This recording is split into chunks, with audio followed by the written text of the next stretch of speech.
యవనస్తుడా ఈ మధ్యాహ్నం దేవుడు నిన్ను దర్శించినటువంటి సమయం, నా తండ్రి నీతో మాట్లాడినటువంటి సమయం. ఆ పరమ కుమారి ఒక అద్భుతమైన మాట అంటున్నాడు. ఎన్నోసార్లు నా చేతిలో నీవు విడిపోయినట్లుగా ప్రవర్తించినప్పటికీ, ఎన్నోసార్లు నీవు నన్ను విసిగించే క్రియలు చేసినప్పటికీ నీకు తెలుసా, నేను ఇంకా నిన్ను విడిచిపెట్టలేదు, త్రోసివేయలేదు. నిన్ను నా చేతుల్లోనే నేను కలిగి ఉన్నాను. ఇకనైనా నీ జీవితాన్ని నాకు అప్పగించుకున్నట్లయితే నిన్ను అందమైన పాత్రగా, ఆశీర్వాదకరమైన పాత్రగా, అనేకులు చూసి మెచ్చుకునే పాత్రగా నేను నిన్ను తీర్చిదిద్దాలని అనుకుంటున్నాను అని నా ప్రభు మాట్లాడుతున్నాడు. ఎంతమంది యవనస్తురాళ్ళు ఒక తీర్మానానికి వచ్చారో నాకైతే తెలియదు. ఒక మట్టి ముద్దని ఒక అందమైనటువంటి పాత్రగా తయారు చేయటం ఒక కుమ్మరికి చేతనైతే, అంతకంటే హీనంగా ఉన్న మన బ్రతుకుల్ని సుందరంగా, అనేకులకు ఆశీర్వాదకరంగా చేయటం మన పరమ కుమ్మరికి ఇంకా చేతనం. ఆయన చేతులకు అప్పగించుకుందాం. ఈ మధ్యాహ్నం మారు మనసు పొంది ఆయన మనల్ని కడిగి శుద్ధి చేయున్నట్లు. గుర్తుపెట్టుకోండి, మట్టి ముద్ద ఒక పాత్ర కావాలి అంటే ముందు అది శుద్ధి చేయబడాలి. కుమ్మరి పొలానికి వెళ్ళి మట్టి తీసుకొని వచ్చి ముందు చేసే పని ఏంటో తెలుసా? దాన్ని శుద్ధి చేయటం. ఈ మారు మనసు పొందుట, బాప్తిస్మం పొందుట అనేది శుద్ధీకరణకు సంబంధించిన విషయం.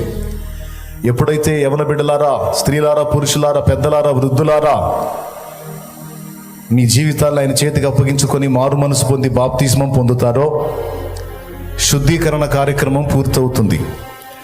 ఇక నిన్ను చేతుల్లోకి తీసుకొని సారెపైకి ఎక్కించి ఒక అద్భుతమైన పాత్రగా మలచడం నా తండ్రి మొదలు పెడతాడు.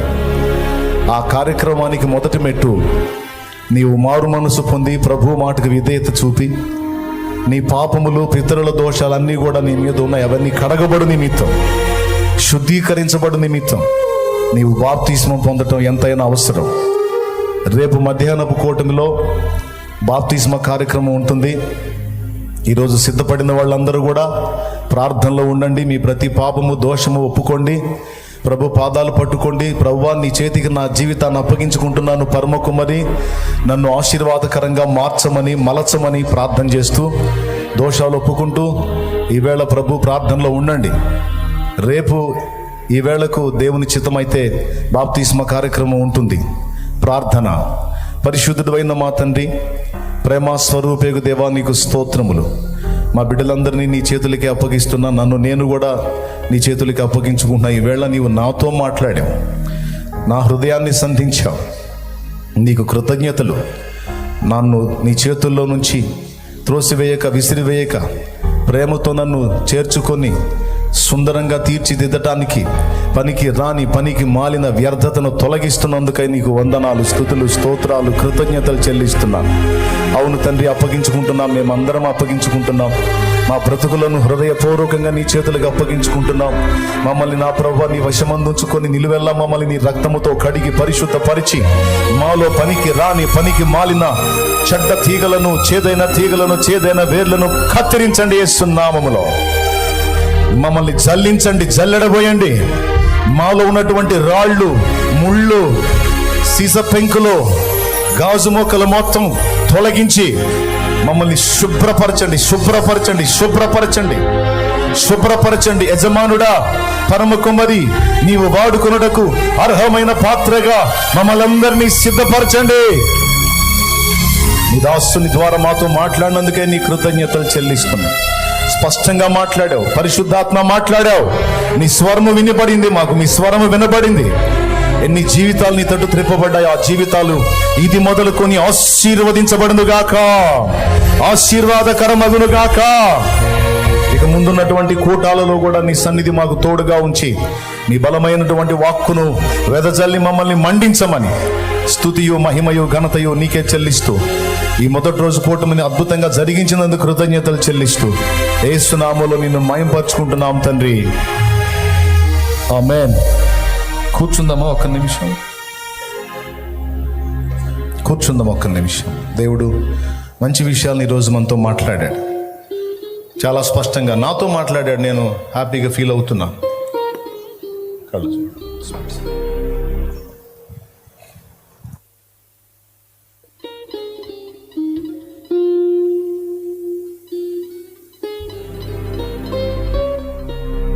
దేవుడు మీతో మాట్లాడాడని ఎంతమందికి సంతోషం కలిగిందండి? ఎంతమంది ఒప్పుకుంటారు దేవుడు నాతో మాట్లాడాడు ఈ వేళ అని? చప్పట్లు కొట్టి దేవుని మహిమపరుద్దామా మనతో మాట్లాడిన దేవునికి. కొన్నిసార్లు కొన్నిటిని కఠినంగా దేవుడు మన నుండి తొలగిస్తున్నప్పుడు కొంచెం బాధ కలిగిద్ది మనకి, కానీ అప్పచెప్పుకొని ఊరుకోవాల్సిందే.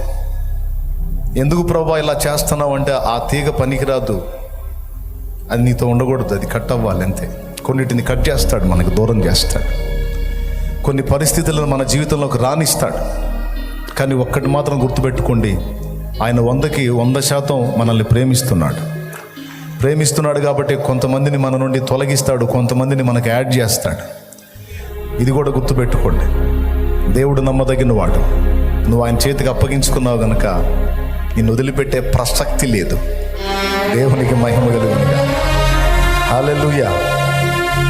ఈరోజు ఒక అద్భుతమైన మాట చెప్పనియండి.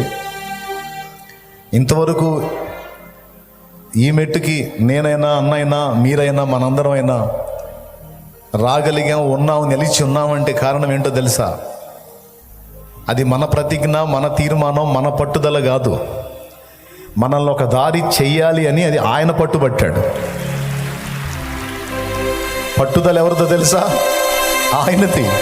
నిర్ణయం ఎవరిదో తెలుసా? ఆయనది. మనల్ని సుందరమైన పాత్రగా చేయాలన్న తీర్మానం ఎవరిదో తెలుసా? ఆయనది. అందుకే మనం వదిలిన ఆయన వదల్లా, మనం మరచిన ఆయన మరవలా, మనం విసర్జించిన ఆయన విసర్జించలా. ఆయన మనల్ని సారిపైన ఉంచాడు. ఆయన ఎంతైనా నమ్మదగినవాడు. ఆమేన్.